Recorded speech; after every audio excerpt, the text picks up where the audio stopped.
HRMS পৰ্টেলত কিদৰে টিচাৰসকলে data update কৰিব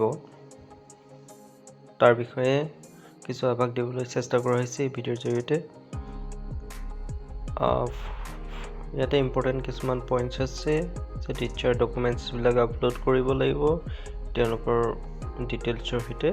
সকলো ডিটেইলছ নহ'লেও যিখিনি মিনিমাম ইয়াতে প্ৰয়োজনীয় হ'ব, DLED, BEd, ফটো আপলোড কৰিব লাগিব, চিগনেচাৰ আপলোড কৰিব লাগিব। এট ফাৰ্ষ্ট আমি মোবাইলৰ ক্ৰম ব্ৰাউজাৰত খুলি ল'ম। ক্ৰম ব্ৰাউজাৰত জেনেৰেল যিটো স্ক্ৰীন আহিব তাতে ইনকম্পেটিবল হ'ব, সেইকাৰণে আমি ইয়াক যেতিয়া চাৰ্চ কৰিম rmsassam.in তেতিয়া স্ক্ৰীনটোত দেখাব যে ইয়াতে আমি ব্যৱহাৰ কৰিব নোৱাৰিম, এইটো মোবাইল ডিভাইচত কৰিব পৰা নাযাব। সেইকাৰণে আমি ইয়াক কম্পিউটাৰ স্ক্ৰীনলৈ লৈ যাব লাগিব। তাৰ কাৰণে আমি ডেস্কটপ চাইট, এইটো ৰঙা চিনটোত আমি ক্লিক কৰিলে এনেকৈ ডেস্কটপ চাইট পাম। ডেস্কটপ চাইটত যাব লাগিব। ডেস্কটপ চাইটত গ'লেহে আমি পৰ্টেলটোত সোমাব পাৰিম। তাৰপিছতে আমি ইয়াতে ক্ৰিয়েট একাউণ্ট কৰিব লাগিব। একাউণ্টটো ক্ৰিয়েট কৰি ল'ব লাগিব। একাউণ্টটো ক্ৰিয়েট কৰোঁতেই তাতে আমি নিজৰ নাম, email address, date of birth, mobile number, gender আৰু পাছৱৰ্ড দিব লাগিব। মিনিমাম 8 কেৰেক্টাৰ্ছৰ কাৰণে পাছৱৰ্ড দি তাতে ভেৰিফিকেশ্যন নাম্বাৰ আহিব মোবাইল নাম্বাৰতে। তাৰপিছতে আমি ক্ৰিয়েট একাউণ্ট কৰিব পাৰিম। নীলা আখৰত থকা ক্ৰিয়েট একাউণ্ট কৰিব পাৰিম। তাৰপিছতে আমি লগ ইন কৰিব পাৰিম। লগ ইন কৰোঁতে আমি মনত ৰাখিব লাগিব যে আমাৰ ইউজাৰ নেমটো হ'ব ফোন নম্বৰটো আৰু পাছৱৰ্ডটো আমি যিটো পাছৱৰ্ড দিছিলোঁ ইতিমধ্যে সেইটো লৈ আমি লগ ইন কৰিব পাৰিম। আমি লগ ইন কৰি দিম। লগ ইন কৰাৰ পিছত আমি আমাৰ প্ৰফাইলটো আপডেট কৰিব পাৰিম। ষ্টেপ 1ত আপুনি ইলেমেণ্টেৰী হয়নে ছেকেণ্ডেৰী হয় তাক চিলেক্ট কৰিব লাগিব। আপুনি কোনটো কেটেগৰীৰ টিচাৰ, লোৱাৰ প্ৰাইমেৰী বা যি ধৰণৰ হ'ব, যি স্কুল হ'ব সেইটো কেটেগৰী চিলেক্ট কৰিব লাগিব। টিচাৰ কেটেগৰী চিলেক্ট কৰিব লাগিব। কণ্টেক্সুৱেল হয়, কোন ধৰণৰ টেট পাছ হয়। এনেধৰণে ইলেমেণ্টেৰী যিহেতু বহুতকেইটা কেটেগৰী আছে, schedule TET, general TET, SM TET, বিভিন্ন ধৰণৰ। তাৰপিছত লেংগুৱেজ চিলেক্ট কৰিব লাগিব, লেংগুৱেজ 1, লেংগুৱেজ 2। এনেধৰণে আমি চিলেক্ট কৰিব লাগিব যিটো ষ্টেপ 1 থাকিব। যদিহে আমি ছেকেণ্ডেৰী হওঁ, ছেকেণ্ডেৰী হ'লেও আমি ছেকেণ্ডেৰী অপশ্যনটো চিলেক্ট কৰিব লাগিব ওপৰতে থকা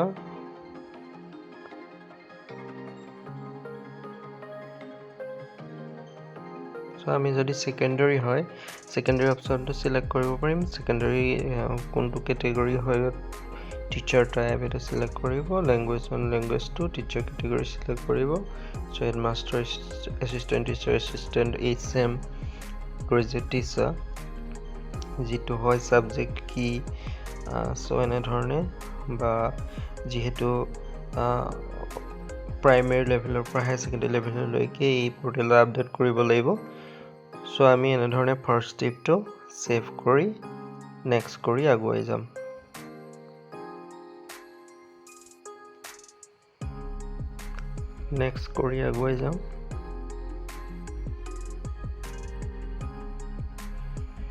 আগুৱাই যোৱাৰ পিছতে যিটো ষ্টেপ থাকিব সেইটো হ'ল পাৰ্চনেল ডিটেইলছ। আপোনাৰ নাম, DOB চব ইয়াতে আছে।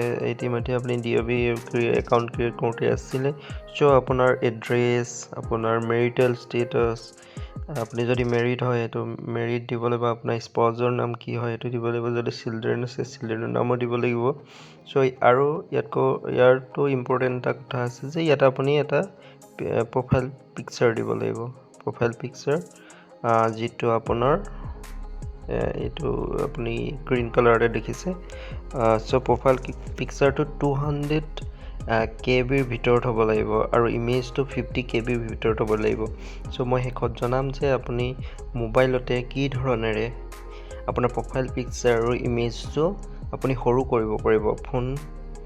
ফোনৰ জৰিয়তে আপুনি কেমেৰাৰ জৰিয়তে আপুনি লোৱাৰ পিছত, ইমেজটো লোৱাৰ পিছত, ফটোখন লোৱাৰ পিছত আপুনি কি ধৰণে তাক চাইজটো সৰু কৰিব পাৰিব ইয়াতে আমি সাপোজ প্ৰফাইল পিকচাৰ আমি ইয়াতে ইমেজৰ পৰা দিব পাৰিম ইমেজত যেহেতু সেভ হৈ থাকিব তাৰপিছত নেক্সট ষ্টেপটো আমি সেইটো ষ্টেপ কমপ্লিট কৰাৰ পিছত আমাৰ প্ৰফেশনাল একাডেমিক কোৱালিফিকেশ্যন কি হ'ব একাডেমিক কোৱালিফিকেশ্যন MA যদি MA BA সো এটা আমি ইয়াতে ডিটেইলছখিনি দিব লাগিব আৰ্টছ হয় সো আপোনাৰ সাবজেক্ট কি কোন কলেজ সো মাৰ্কস বোৰ্ড আপোনাৰ ৰোল নাম্বাৰ এটা সো স্টেপ 3 আমি এখিনি ডিটেইলছ ফিল আপ কৰিব লাগিব ইয়াৰটো সিলেক্ট কৰিব লাগিব স্কুল কি স্কুল হ'ব তো সিলেক্ট কৰিব লাগিব মই এটা এক্সাম্পল এটা এজন টিচাৰৰ মই এই দেখুৱাই দিছো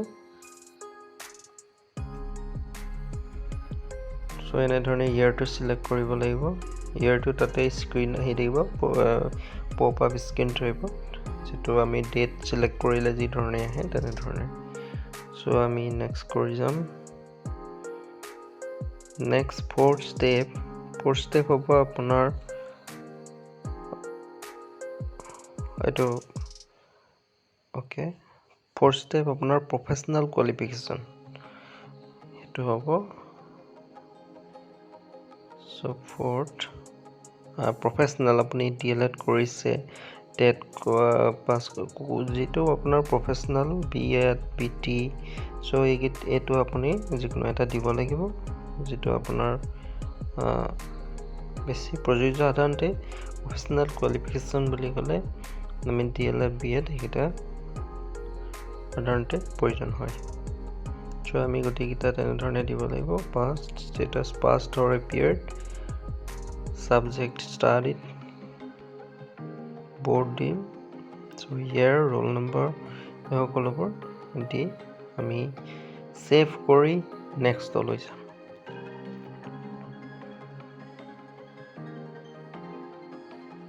BEd BT TET যেটো হয় সিলেক্ট কৰিব লাগিব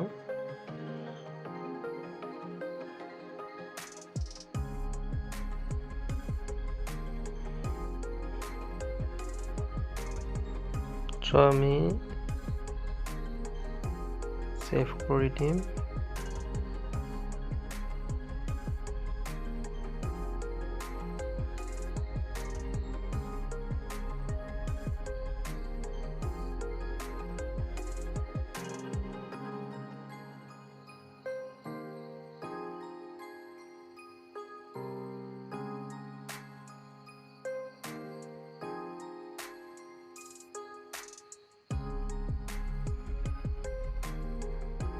সো ইয়াতে যদি আপোনাৰ দুটা থাকে তেতিয়া এটাতে এড অপচন থাকিব এড অপচনটো কৰিব পাৰিব আৰু ইয়াৰ পিছতে আপোনাৰ 5 নম্বৰ ষ্টেপত আপোনাৰ সাৰ্ভিস ডিটেইলছ থাকিব আপোনাৰ পোষ্ট কোনটো পোষ্ট হ'ব আকৌ ইয়াতে দিব লাগিব যে regular with central TET regular without TET before 2013 ৰ আগৰ যিখিনি regular with teacher with TET 6 schedule SM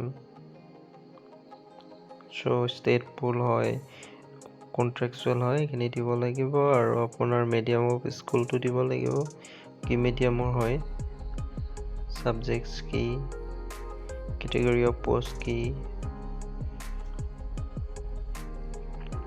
so eliminated to our subject all subject হ'ব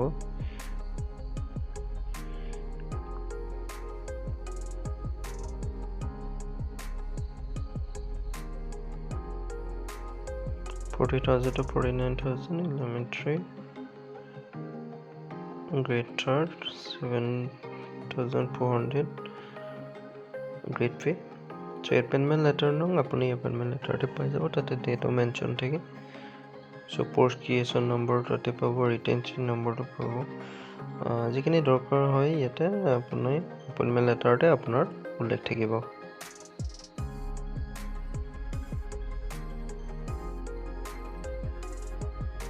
next আমি ডেটৰ পপ আপ স্ক্ৰীনটোত এনে ধৰণে সিলেক্ট কৰিব লাগিব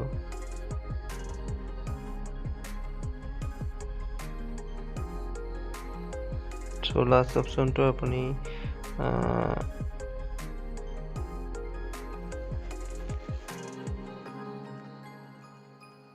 প্ৰাণ নম্বৰ দিব পাৰে আপোনাৰ ইয়াতে আৰু GPF নম্বৰ, নেক্সট যিটো চেলাৰী একাউণ্ট, ইয়াতে ইম্পৰ্টেণ্ট সেইকেইটা নহ'লেও NPS বা এইকেইটা নহ'লেও আপোনাৰ যিটো চেলাৰী একাউণ্টছৰ ডিটেইল, যিটো আপোনাৰ ৰেট ষ্টাৰ মাৰ্কছ কৰা আছে, সেইকেইটা আপুনি কম্পালচৰি ইয়াতে এণ্ট্ৰি কৰিব লাগিব।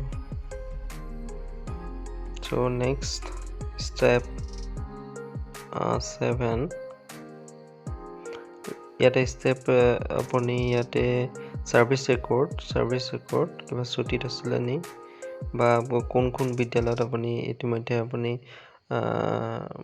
ছাৰ্ভিচ কৰিছে।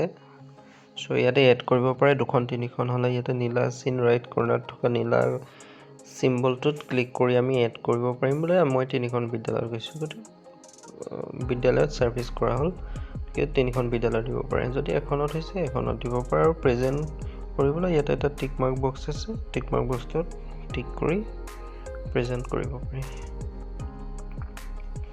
বৰ্তমানো কৰি আছে যিখন বিদ্যালয়ত।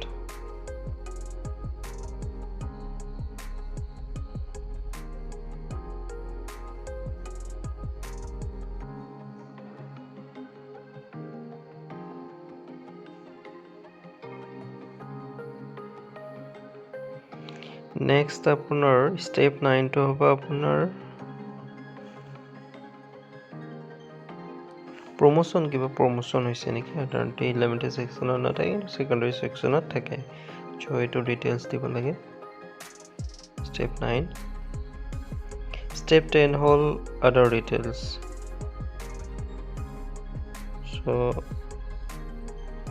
আৰু ষ্টেপ 10 ইম্পৰ্টেণ্ট ষ্টেপ 10টো, য'তে আপুনি ডকুমেণ্টছখিনি ইয়াতে কৰিব লাগিব, আপলোড কৰিব লাগিব। চুজ ফাইলত গৈ আপুনি আপোনাৰ ফাইলৰ পৰা যিটো ডকুমেণ্টছ যিটো কেটেগৰীত আপুনি চিলেক্ট কৰিব, যে প্ৰুফ অফ দ্য OB, চ' ইয়াতে এডমিট কাৰ্ড দিব পাৰে, আধাৰ কাৰ্ড দিব পাৰে, তেনেকুৱা ধৰণে যিটোৱে প্ৰুফ কৰে যে আপোনাৰ ডেট অফ বাৰ্থ কি হয়। চ' এড কৰি যাব লাগিব প্ৰতিটো। আপুনি চিলেক্ট কৰাৰ পিছত, ফাইলটো চিলেক্ট কৰাৰ পিছত আপুনি এড কৰি যাব লাগিব। আৰু ইয়াকে যদি এডিট কৰিব বিচাৰিলে তাতে অপশ্যন আছে এডিট, আৰু এইটো আই অপশ্যনটো হ'ল আপোনাৰ যিখন ইয়াতে এড কৰিলে সেইখন আপুনি চাব পাৰিব, আপোনাৰ ডকুমেণ্টছটো চাব পাৰিব। চ' নেক্সট আমি গোটেইকেইটা অপশ্যন চিলেক্ট কৰি আমি ইয়াতে চুজ ফাইল কৰি এড কৰি যাব লাগিব।